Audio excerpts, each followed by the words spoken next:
Hello, hello, and welcome everyone to the new Business Mastery Series. This is going to be something we do once a month on the 15th of every month. It may or may not always be at 12 p.m. Eastern Time. I'm going to periodically have different times just so people from all over the world can join in more conveniently.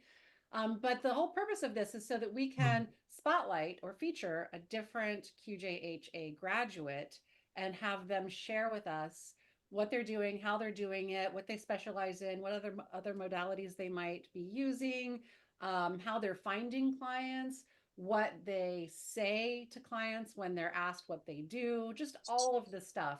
And the purpose of this is to inspire and motivate everybody. So those of you who are still kind of like trying to find your niche or your specialty or how to really put yourself out there, then this series might give you some ideas that you can take with you into your future and start planning stuff out as far as what you might want to do.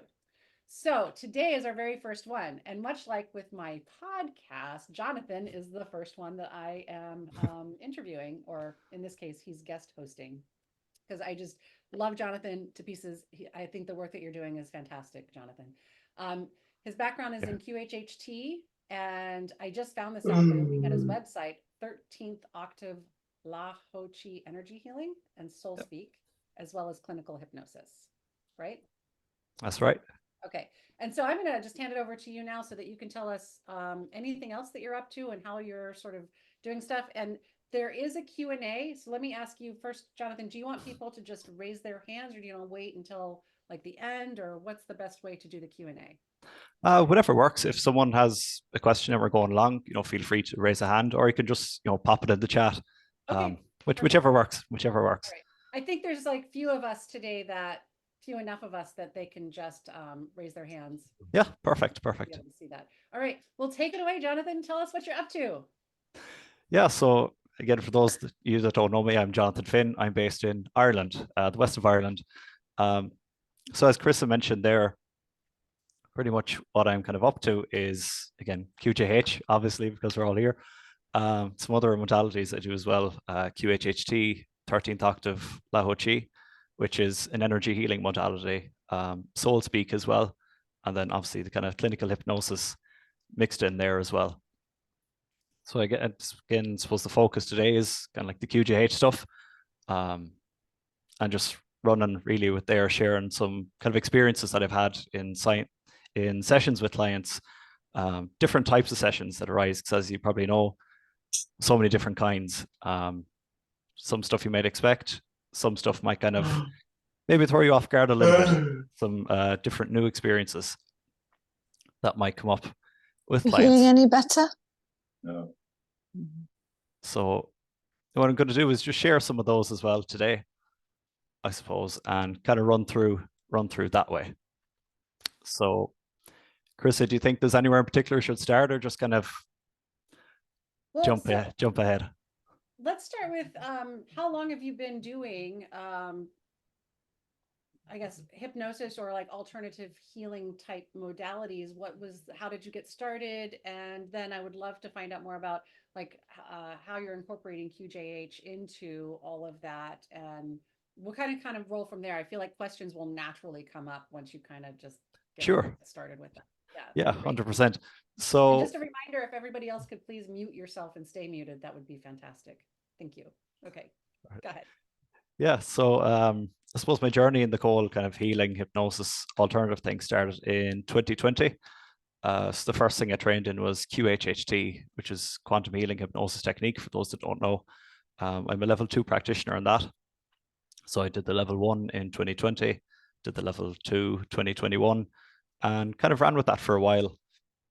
And then from there, just kind of branched out. So I began training with some different people for kind of clinical hypnosis, Mike Mandel, Carl Swith, some of the Jacqueline stuff, then branched out into Mr. Tears, John Overdorf, checking out their stuff as well. So I kind of mix again down the rabbit hole really.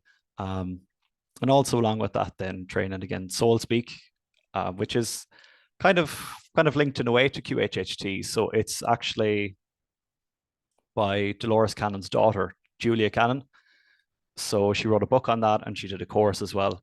The long form of it is soul speak, the language of your body. So basically, from the QHHT sessions that Dolores Cannon facilitated over the many years that she was doing it, Dolores Cannon, for those that don't know, is the originator behind QHHT. It's her modality.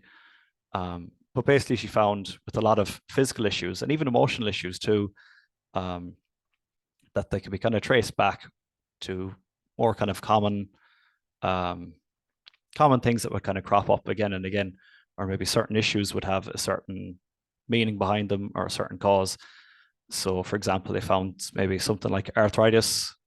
The root of that was, often anger, and again, where it manifests in the body may give clues, to what it is. So, for example, if it's, manifested maybe in the knees, which is a common one for arthritis, it could be, again, what do our knees do?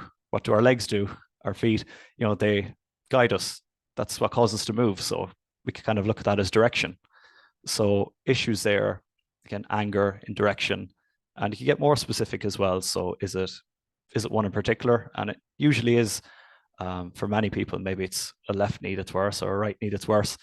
And again, the left side, what they found, tended to show the past, and the right side tended to come up more as the present.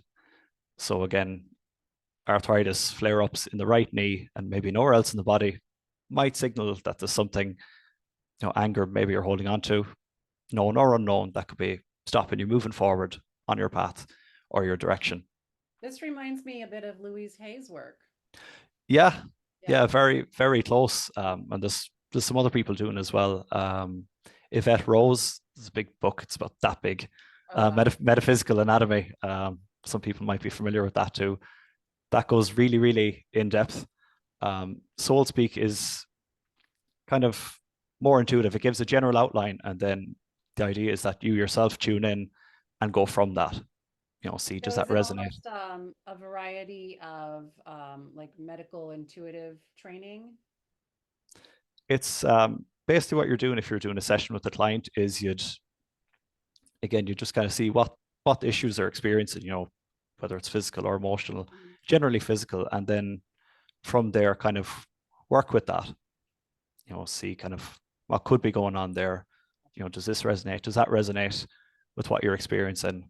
And really have them tune in and kind of connect themselves, because it's a good general outline, and the patterns kind of quite often do come up because, again, it's very symbolic, very metaphoric, and that's again what our unconscious works with. So these things do tend to crop up and repeat, but there's always outliers, as we know. There's right, not cookie cutter, we're human, so we're all unique. Did you end up incorporating QJH into all of this? Yeah, so I trained in QJH then last year, and I've really been using that quite a lot more since I haven't been using QHHT as much, because I've actually moved predominantly online. So QHHT can't be done in person. So again, QJH can be done online, and I find it maybe just a little bit more flexible. You can incorporate maybe some other stuff into that as well, which I kind of like, because again, we're all different. I said we're all unique. So there's lots of different ways we can work with people. Different methods may suit people better than others. Different inductions, different. We have these different senses. Some more visual, some more kinesthetic. All this different stuff. So it's nice to have flexibility as well when working with people. And do you have a specialty or a niche at all?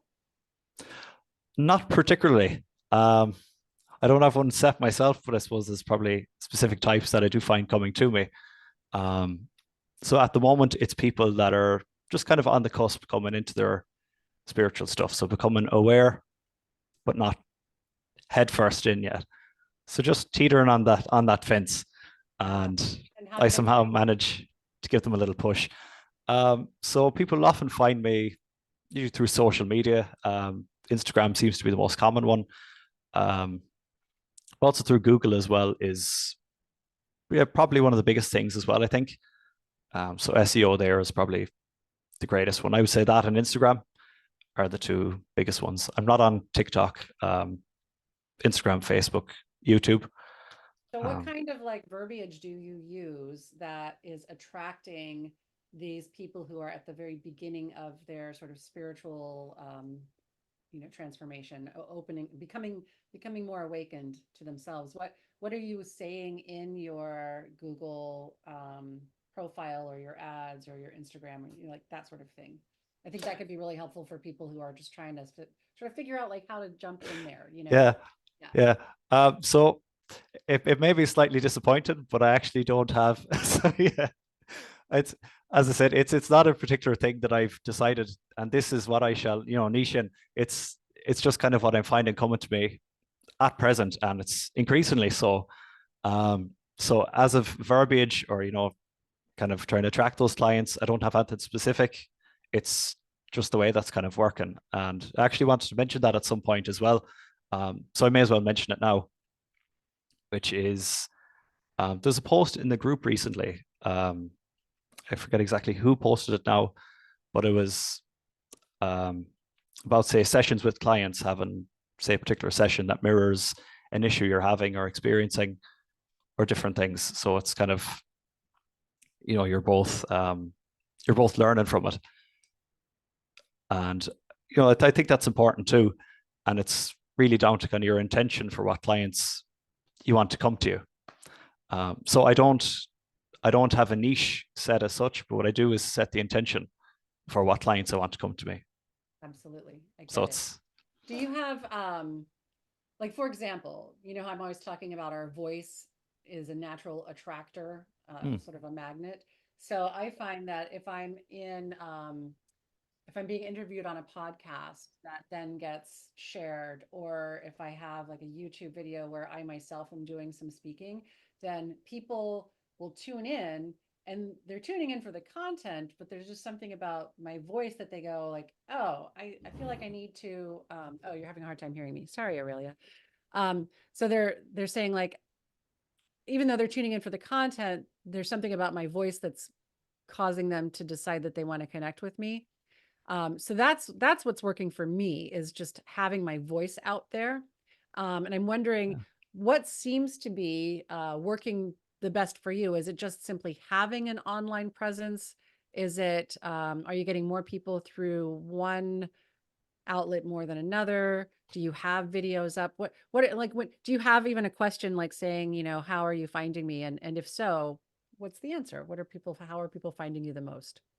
Yeah, so that's a great one. Again, as I mentioned, the most common places clients will be finding me would be through either Instagram or just organically, like Google or whatever search engine they use. That's the most common one. And I do have that question in there on my discovery call. So the kind of setup I have is that basically a person has to have, a call first, just so we can see, if we kind of resonate, if we fit together, so to speak. Because again, that's a pretty important part of any change work, I believe, that there's a resonance, there's common ground kind of between the therapist or practitioner and the person they're working with. Do you charge Just for those calls? I don't, I Okay. don't. So I do. I know some people do. That may change in the future, but at the moment, just do free. It's about maybe 20 minutes or so of a discovery call, and that is one of the questions. So I use Calendly and have that kind of little intake thing there. But that is one of the questions. How did you find me? How did you hear about me?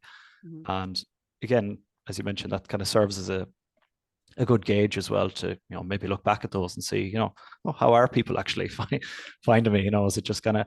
But that is the most common one. Yeah, either Instagram or Google at And the on moment. Instagram, are you doing videos of you, or do you just share like memes and still images and things like that? I generally I should share more videos. That's something I have been putting off a little bit, and I will get to it, I swear. But yeah, really, really, what I share kind of on social media, I don't share as much memes as such. I think maybe a lot of different quotes, or I would say either things like quotes or maybe little tips. I generally try to share stuff that someone could take and use, or things like empowering questions. I'll Hmm. put that out. So I suppose I try to offer stuff that someone could read the post, take it and either get those wheels spinning or something that they could take and use there and then to help them in some way. So that's generally what I'm using at the moment as far as posts. I do need to up the amount of videos for sure. I haven't got around to it yet, but that's Well, it seems generally to what be it is. working for you even without that. So that's okay. I mean, but it would only improve things, I imagine. Aurelia had a question. She said, Yeah. so do you have a way for people to purchase from you first without a call, or do they have to schedule a call before they purchase from you? Good question, really. Yeah.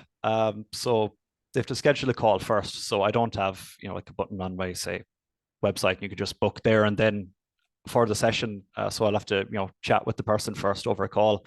And again, I know there are kind of two schools of thought on that. Some people like to book direct and then others like to chat first. I kind of like to chat first, just to again get a feel that way. Just to get a sense, we're working with, because as sometimes there may be clients who, may not be at threshold, what we'd call it. There's some variables there that just kind of I feel like I can work them out better if you're chatting face to face and get a sense of what their issue is. Can actually help you with your issue. Are you committed to change? Do you want to change, or is it kind of a it'd be nice but thing? So there's some different elements there, but that's kind of the setup I'm using at the moment. Have you So always yeah, done it that way, or did you start off with just allowing people to book in without a call first? I'm asking because I did, and I learned yeah, very quickly and yeah, harshly to make yeah, sure I have conversations with people before I let them book in. And I'll yeah. share that with you guys at some point if there's time, but I would love to hear your answer to that, Jonathan. Yeah, so what I did in the early days when I was just doing QHHT, I didn't have a call. Generally, it would come through as emails, and there's a little bit of correspondence there as well. Um, that was probably the height of it. But one thing I have noticed from training and different stuff, and then bringing in the kind of discovery calls first, is that the rate of no shows has nosedived. Um, the rate of kind of people, kind of tire kicking, as we might call it, has also nosedived. So I think there's more commitment. People are a bit more serious if they just go through that little process of actually bothering to set up a call. That's at least what I found. So I do find that beneficial in that way. I think it kind of, again, it gives you a little bit of a gauge of where the client is at, and if it's something that they want to change, how committed are they to doing it. So that's something I found with that as well. Is that something you have? And I have actually another question from Aurelia, but let me ask this. Yeah. Is that something that you have in your intake form before they even schedule the call? Or is that something that you wait until, you're in the call and then you ask them those questions? So which question would that be? Sorry, just. So about threshold, about how serious or how committed are you? Do you Oh have yeah, anything in your intake form before they even schedule the call that gives them an opportunity to like search that answer within themselves before they book? a little bit. So the closest thing I have to that would be something to the effect of, why now? Kind of, what caused you kind of to reach out now? Why not some other time? So I suppose that kind of puts the question then, yeah, why now? Well, I suppose kind of feeling crap. This is happening. If I don't change this, this will happen. That's the closest one. But I'll dig into that a little bit more on the call.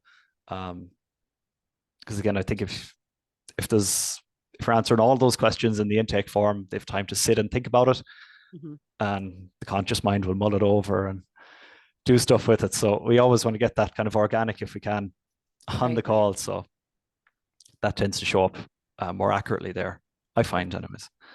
All right. So I'm going to hand it over to Aurelia so she can ask you her question herself. Yeah, go ahead. Oh, I forgot. I raised it because you actually asked the question that I was gonna have Kryssa. Yeah, about the form. The thing is, like, I found that when I was giving those introductory call or discovery calls, Yeah. that I had so many people booking that like weren't showing up, or they were coming in to book and doing like asking for different things or trying to get free I don't know, free stuff on the call, like free sessions in a sense, even though it was 15 minutes. And so for me, that was like really aggravating to do Yeah, it I that can way. imagine.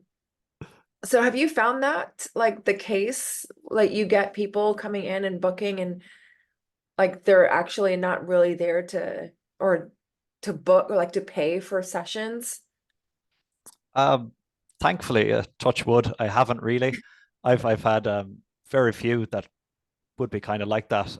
One thing I would say is if you set up that kind of um, format, like of having a discovery call first before the session, something like checking, maybe the amount of questions. I'm not sure what system you use for that. Like I use Calendly, and there's some different questions in there. What I find is kind of the more questions you might have in there, generally the more committed the client will be. So if they just go in and just have to put to book the discovery call, for example, if they just have to put like name, email, number, bang, and then it's scheduled, they may not be as committed if they have to answer 5, 6 questions. Yeah. So again, there's just a little bit more effort there as well.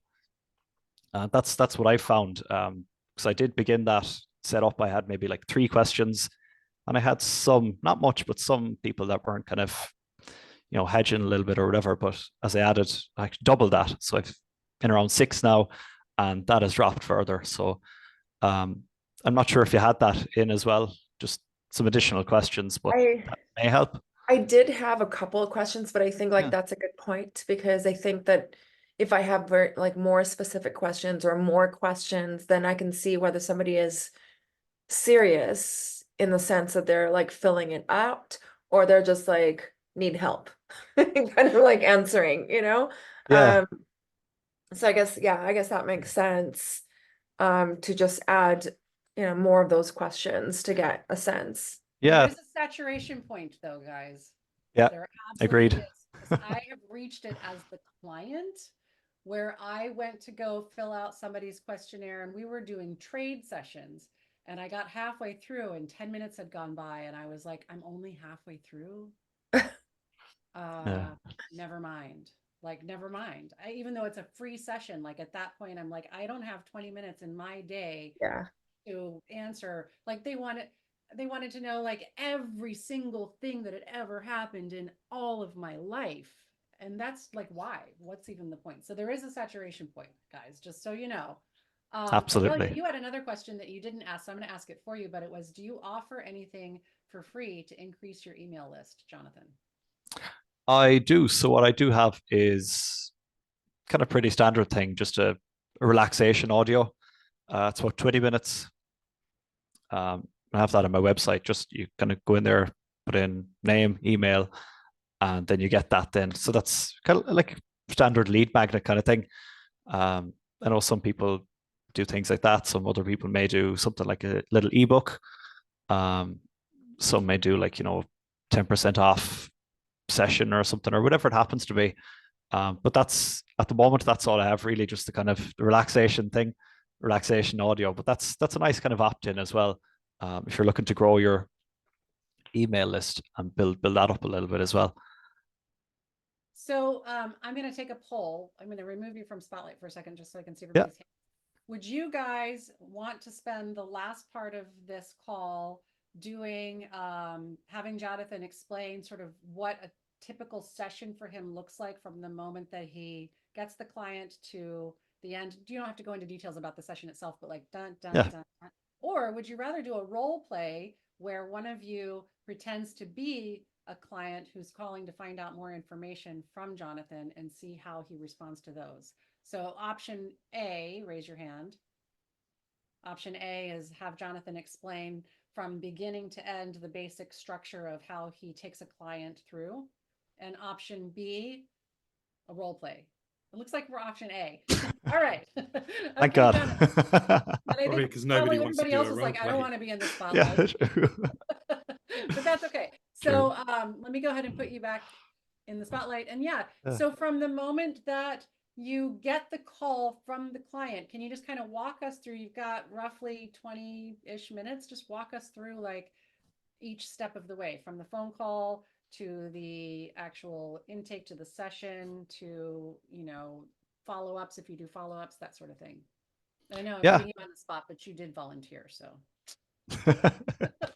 No problem. Yeah. So again, as I said, that kind of initial discovery call really is, start that off. The first thing I'll jump into with that after the hellos and all that good stuff is contraindications. That's the first thing I'll jump into. So I feel that's important to obviously get upfront if there's anything there, if there's any mental health diagnosis, anything, personality disorders, suicidal ideation, anything like that. Even some minor stuff too, depending on the inductions you're using. So, for example, in QJH we use a lot of kind of eye roll stuff. But just checking there if anyone actually has eye issues, because for some people that may be tiring or that may be straining on their eyes. So even something like that too. For maybe a different session, if you're using catalepsy stuff, check, do they have arthritis? Do they have tennis elbow? So ranging from the more kind of severe stuff down to some of that stuff that you may miss, because again, it's down to safety and also the comfort as well. So that's something I do check with QJH is eye issues, because it's kind of fractionation stuff in the eye roll. So people may find that uncomfortable if they do have issues there. So then with the contraindications out of the way, that's all good. I usually just kind of repeat back a little bit of what they've had on the intake form, so one of the things on that is, again, what do you want to change? What do you want to work on? And just kind of running through a little bit of that. So repeating that back to them and then ask them, is there anything they want to expand on in that? And usually they'll do, and that'll give a bit more insight on, what they want to change or what they want to work on or grow, whatever it happens to be. And from there, then just pretty much just asking questions off that. And again, really, I suppose, gauging threshold. In most cases, most people who work with, it's going to be something they want to change. Occasionally, it's someone that just wants a session to explore, curiosity, and that's fine. Threshold isn't so big of an issue with that.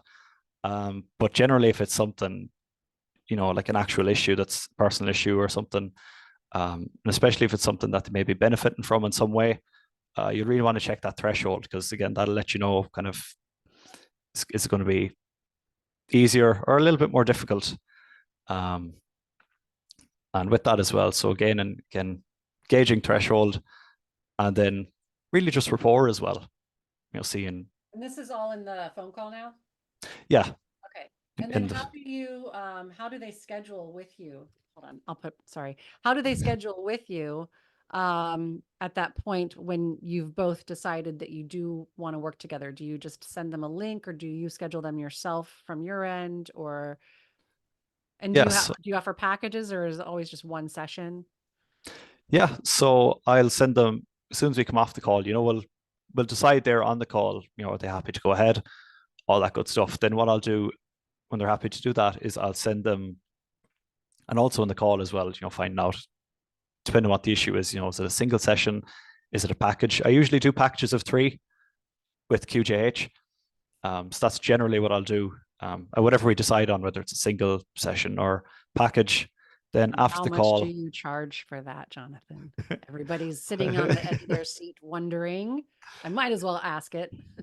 Yeah. So for a single session QJH, currently I'm charging 195. That's in euros. So again, that's not particularly too high. I do plan on raising that at some stage.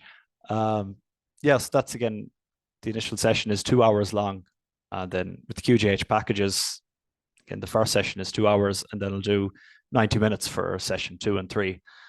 So then that package then is 450 for the 3 sessions, just discounted a little bit, because to book a package, just to incentivize the package a little more, especially if it's something that someone's working on continuously. Because again, the sessions compound, so it serves both, really. Helps them get better results. Question from Lynn without realizing what she was asking. I thought I understood the question, and then I answered it, and then I read back her question again. I was like, oh, actually, I don't know. I thought she was asking if you do if we're still talking about the discovery call or is this the session, but actually what she was asking is, I believe, when you have that initial contact, is that a Zoom call or is that a phone call? Sorry, Lynn, I didn't mean to butcher that. No worries. Yeah, that's a good question. So I give the client the choice. So I have either Zoom or phone call. And again, the client can choose, whatever they prefer. I know sometimes availability wise, it may be easier for people to have a phone call instead. I find that's often the case. It's people with young children, that they can take the call and kind of keep an eye on the kids or whatever as well. So I'm conscious of that. I may change that at some stage in the future. Because what I do occasionally find is if someone has a phone call, and then we book in and we have the session, sometimes they're set up for the session may not be ideal. Now I do send, and by that I just mean maybe, I may not hear them very clearly. There may be some issue there. I do send out, or it's actually automated once they schedule a session. I do have in the email preparation stuff as well, so that headphones or earphones, preferably wired. People actually read that? I'm not sure. Read mine, because then they'll show up for the session unprepared. And I'm just like, I don't even, like I have so many confirmations. I get the one that's right when they schedule. And then there's another one that is 48 hours in advance. And then there's another one that's an hour before. And that hour one is also a text message. So sometimes people complain, like, I got so many confirmations from you. And I'm like, but did you read any of them?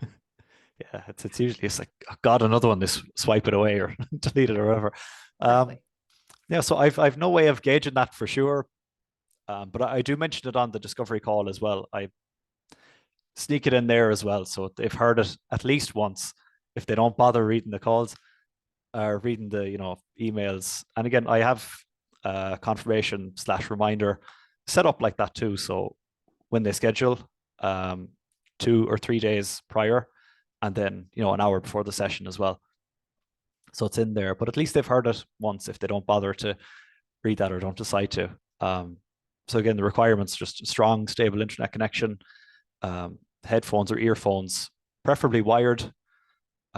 Sometimes I find the wireless ones, depending on what kind they are, someone lies down, they can muffle, or sometimes the speaker port is at the back, they lay in a pillow and they sound like this, which isn't great. It's a little bit more difficult to hear. I've pretty much like it. mixed using earbuds ever, because the little speaker thing sometimes gets stuck under a collar or it falls on a pillow or just whatever. And then I can't hear them at all. And it's just like, or one will fall out or like, and so I make a point in my confirmation to say, be sure that you have either headphones or just a really good speaker. And I'll put in little, parentheses, like no earbuds. That's not what I'm talking about. It's not the same thing as headphones.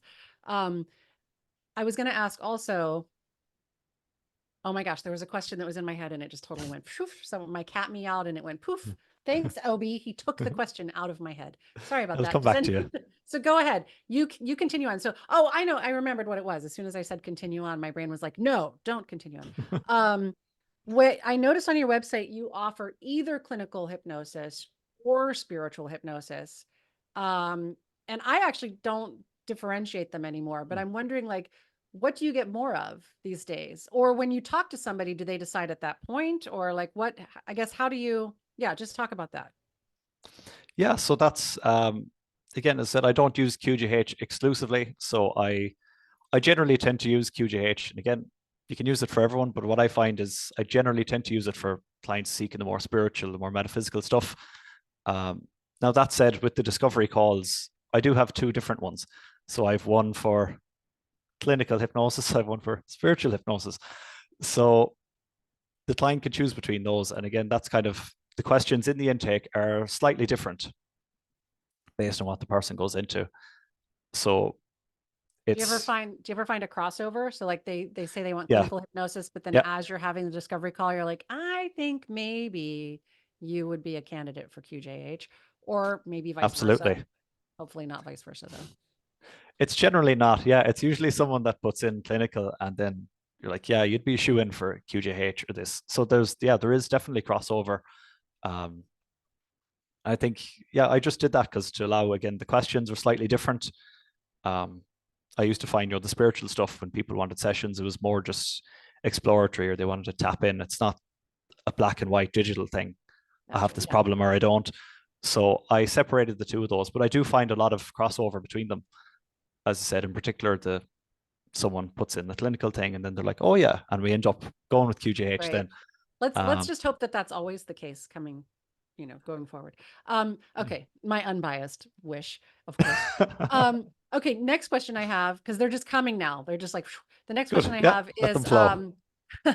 so when you do a package of 3, Yeah. do you start the first session, the first QJH session with the same thing every time, or do you sort of intuitively sort of figure that out? I ask because I know like one person, she always does the expanded awareness script for the first session, always period, the end, that's it. And then in the second one, she Yeah. always does Temple of Healing, always period, the end, that's it. And then the third one is whatever happens, because now the client has gotten this and then they've gotten that. And then they, it's up to their higher consciousness to determine where they go after that. But then I know for me, I only tend to pull out the expanded awareness script when I have somebody that I know is just going to be a little bit more difficult or non-trusting of the process, or they are looking specifically for a very like traditional hypnotic experience like they've seen in movies and stuff. And so then I'll use the expanded awareness script, but otherwise I tend to just play it by ear and allow intuition to guide me. So, okay, question to you. What's your approach for the first session? Pretty much that for the 3. As I said, in general, that's it. It depends really, again, on the client, which is kind of back to that flexibility thing that I mentioned earlier, which I love with QJH. It really depends on what the person's coming for. Is it anxiety, or is it just want to facilitate a deeper spiritual connection, just want to explore? Is it something else? Is it a phobia?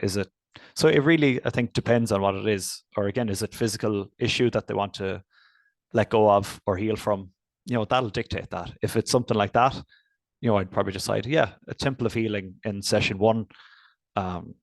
Start with the blank canvas, clear out whatever needs to be cleared there.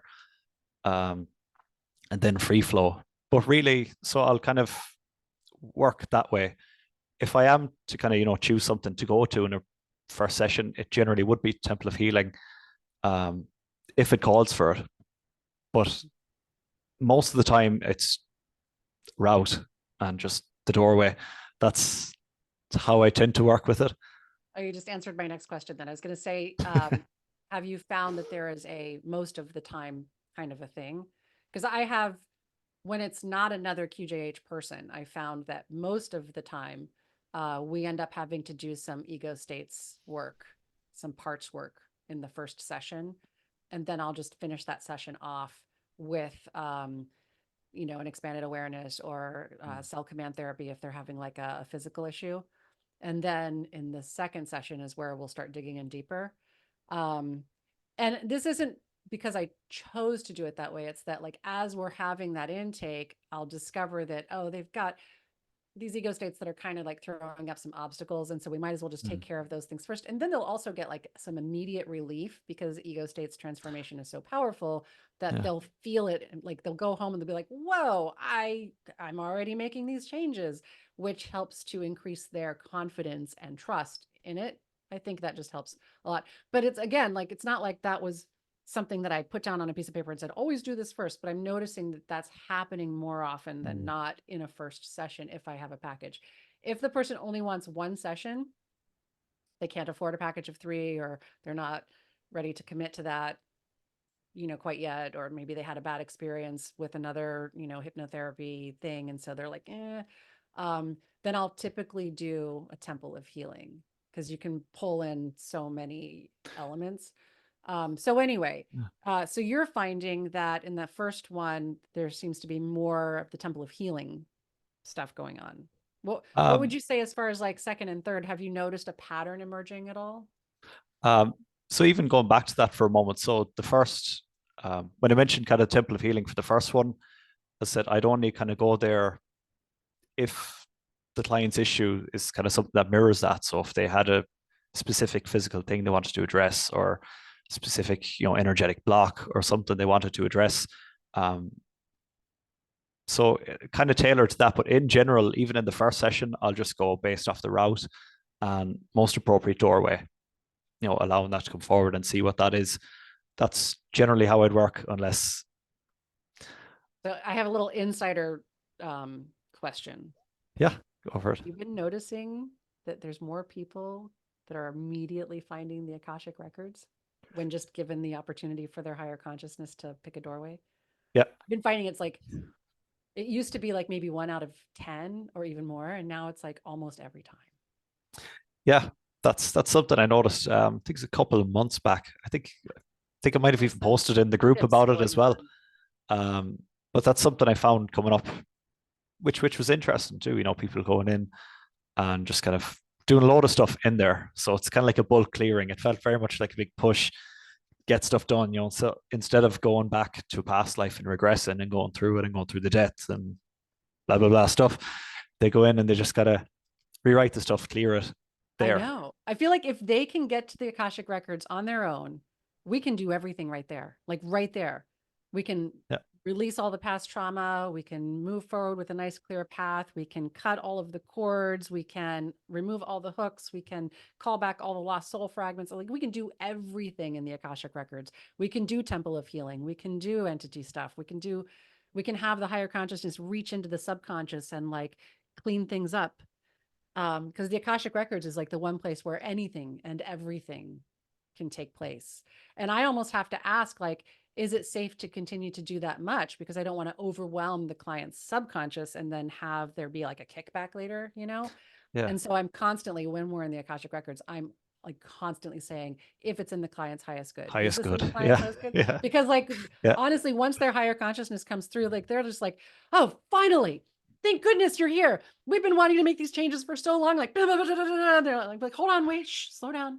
Like, remember, they have this fragile little subconscious that may want to hold on to some of these protective things. Like, don't do too much of an overhaul, So yeah, I don't know. I've been finding like in the past maybe 6 months or so much, and I think it's a collective thing. Like we are just on the verge of a whole ascension thing with our species, with all of humanity. And so the higher consciousness is coming through to bring the Akashic records. Let's do this, and like, I'm almost hands off at that point. I'm just like kind of gently wrangling and corralling things. But then otherwise, like, I feel like it's almost cheating. Like I'm not even a therapist at that point. I'm just kind of like, okay, you go heal yourself and I'll just stay here and make sure we get the job done.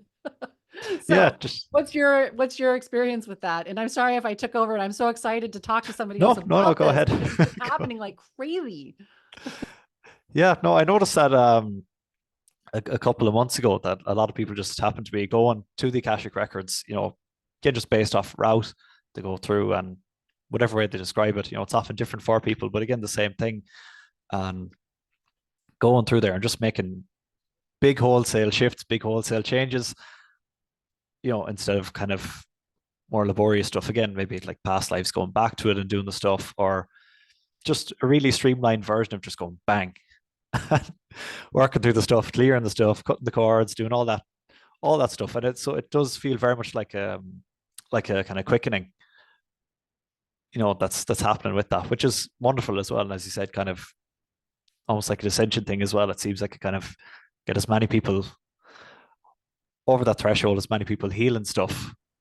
Yeah, it used to be that like we would have to go into each individual lifetime to release things, but now it's like they're able to see it from more of a higher perspective, and they're like, oh, look, there's that one, and that one over there, and then we'll just be like, can we release the trauma from all of these ones that have this particular thing in common that's affecting the person now?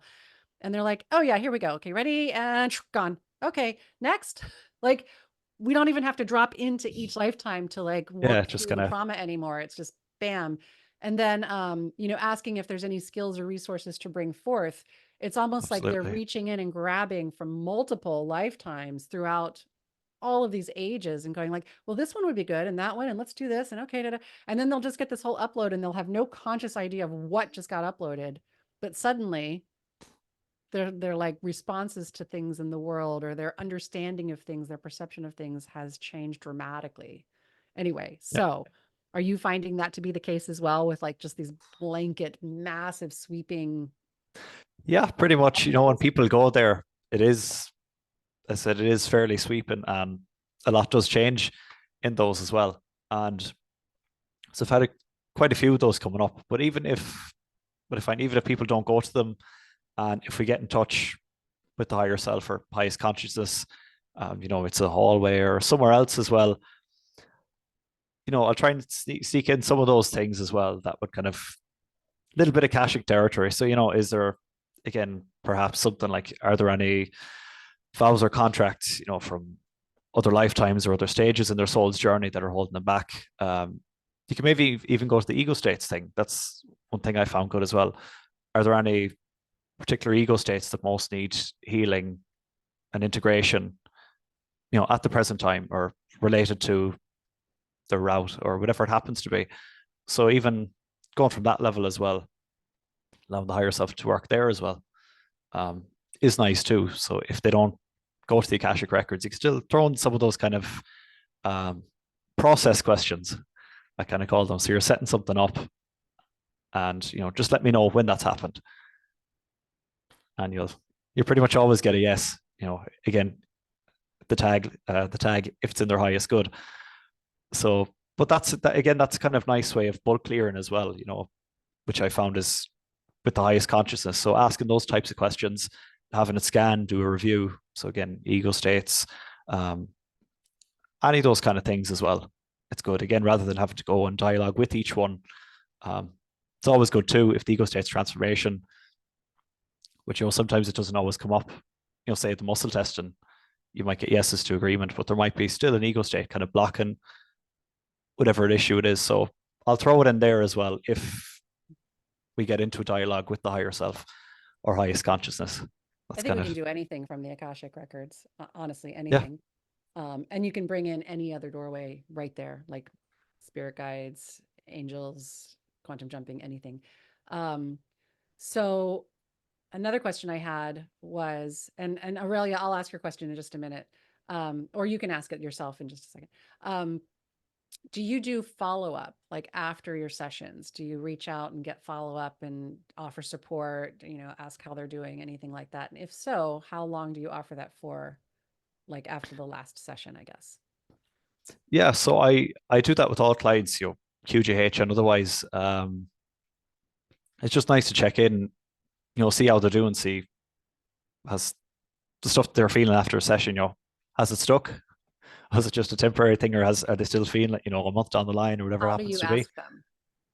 Yeah, so for QJH in particular, what I'll do is, you know, usually what I do, if we're doing a package of sessions, I generally tend to send another link to schedule the next one, because that's the way Calendly works. You can't block book stuff, so you have to send a new link. It's not like, I think Acuity allows you to kind of block book, but you can't with Calendly. So you have to send the link to book each time. But so I'll do then. So again, that could be a bit after the first session or the second or whatever it is.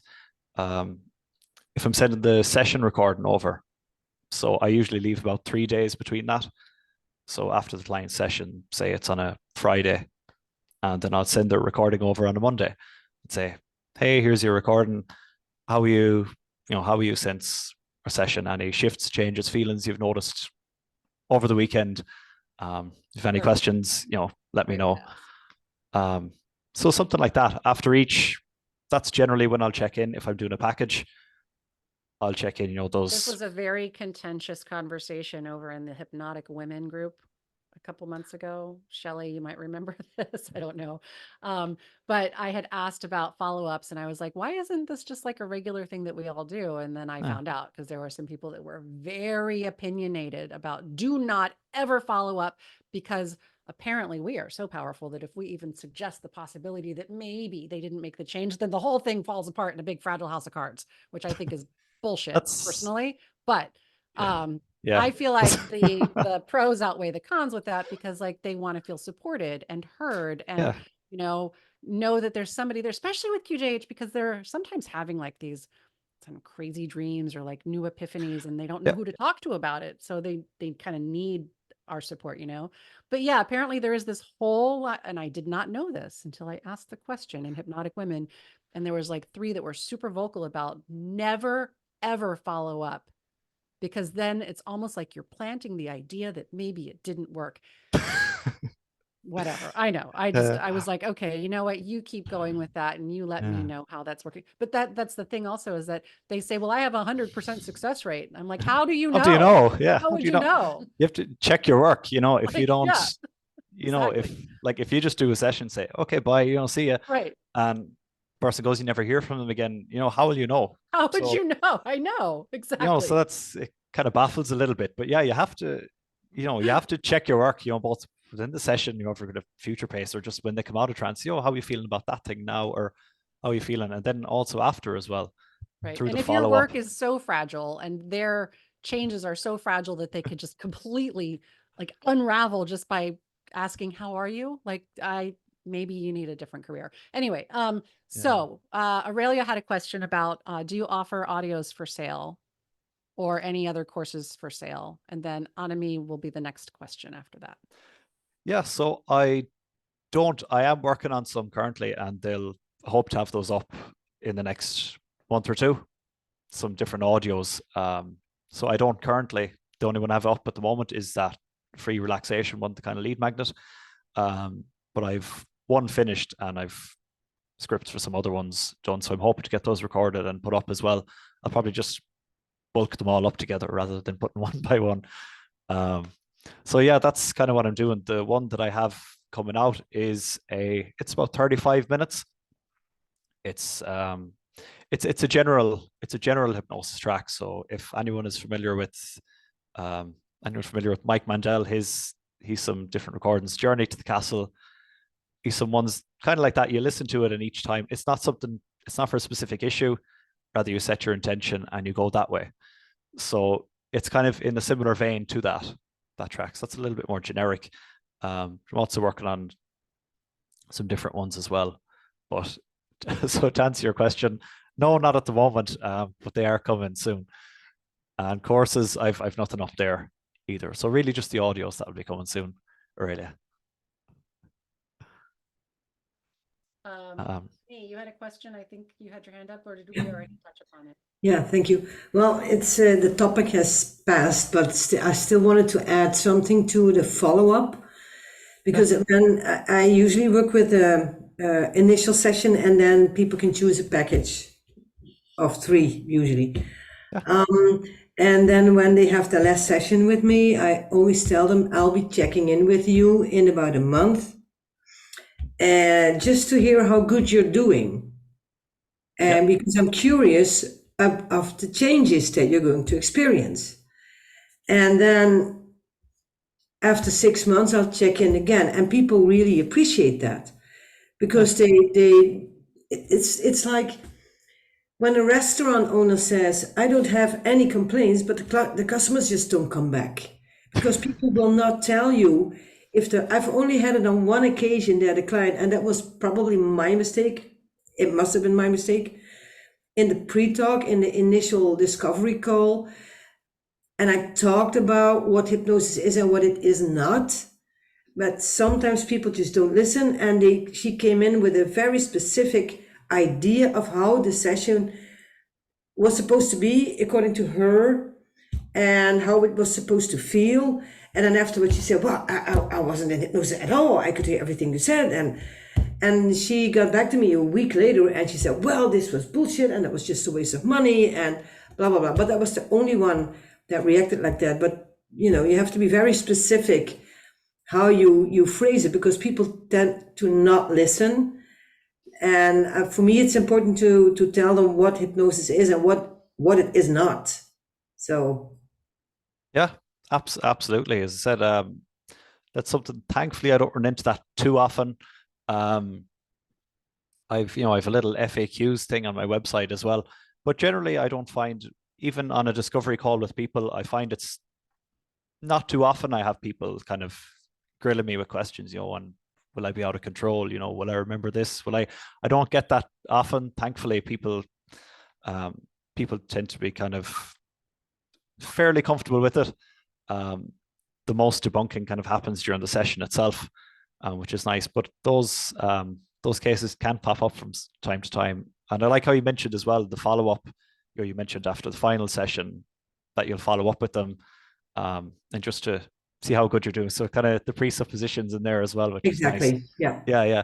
But again, it is, as I said, it's nice to follow up with that as well. And I said it's nice for the person to think, oh yeah, they kind of thought, how am I doing? They didn't want to just take my money and send me away. What else I find is that, because I do 6 months and also a year, like I'll send out a year one saying like happy anniversary from your wonderful, transformations and whatever. But I'll get responses from people saying, oh my gosh, I totally forgot that I even had a hypnosis session with you. But you know what? Everything that I went to see you for is now happening. Like, Yeah. apparently it worked, but they'll just kind of forget. Because like, as you go through your day-to-day life, of course, you're not thinking about what happened while you were in this trance state that you can barely even recall anyway. You're thinking about what's happening right now, day-to-day life. Yeah. But when you look back and you realize retrospectively, that's the right word.